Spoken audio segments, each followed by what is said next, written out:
My name is Sean Coughlin. I'm a senior automation engineer and I'm located in Buffalo, New York.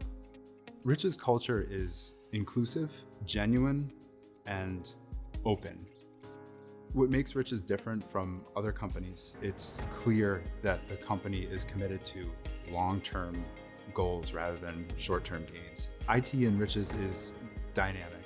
It's exciting, it's focused on manufacturing, and industrial manufacturing is fast-paced, it's challenging. There will always be a new opportunity, a new problem to solve. The most rewarding part of my job is having the ability to be a coach and a mentor to junior associates, and then watching their progress as they take my advice and they learn and they grow on their own and they become more autonomous. One of the things I'm most looking forward to in the future at Rich's is helping to shape our company's culture of diversity and inclusion.